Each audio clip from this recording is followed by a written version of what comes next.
Ainsi parle le Seigneur. Si tu fais disparaître de chez toi le joug, le geste accusateur, la parole malfaisante, si tu donnes à celui qui a faim ce que toi tu désires, et si tu combles les désirs du malheureux, ta lumière se lèvera dans les ténèbres, et ton obscurité sera lumière de midi. Le Seigneur sera toujours ton guide. En plein désert, il comblera tes désirs et te rendra vigueur. Tu seras comme un jardin bien irrigué, comme une source où les eaux ne manquent jamais. Tu rebâtiras les ruines anciennes, tu restaureras les fondations séculaires. On t'appellera celui qui répare les brèches, celui qui remet en service les chemins.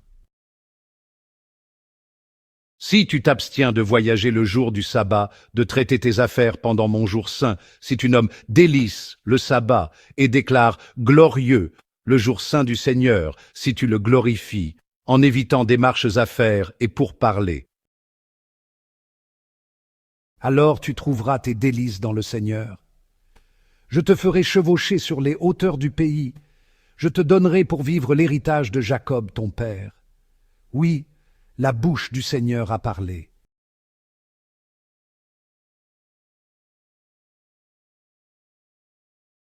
En ce temps-là, Jésus sortit et remarqua un publicain, c'est-à-dire un collecteur d'impôts, du nom de Lévi, assis au bureau des impôts. Il lui dit « Suis-moi ». Abandonnant tout, l'homme se leva, et il le suivait. Lévi donna pour Jésus une grande réception dans sa maison. Il y avait là une foule nombreuse de publicains et d'autres gens attablés avec eux. Les pharisiens et les scribes de leur parti récriminaient en disant à ses disciples « Pourquoi mangez-vous et buvez-vous avec les publicains et les pécheurs ?» Jésus leur répondit « Ce ne sont pas les gens en bonne santé qui ont besoin du médecin, mais les malades. Je ne suis pas venu appeler des justes, mais des pécheurs, pour qu'ils se convertissent. » Qu'est-ce que les gens ignorent souvent à propos de la miséricorde divine? C'est qu'elle est infinie. La compassion de Dieu est sans limite.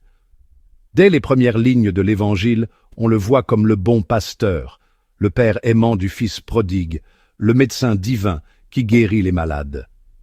Il nous dit « Je ne prends pas plaisir à la mort du méchant, mais plutôt à ce qu'il se détourne de sa conduite et qu'il vive. » Ézéchiel 18, 23. Même si on a fait fausse route, même si on est tombé bien bas, il y a toujours de l'espoir et de la grâce, même pour les âmes les plus égarées. Aux yeux de Dieu, personne n'est irrécupérable.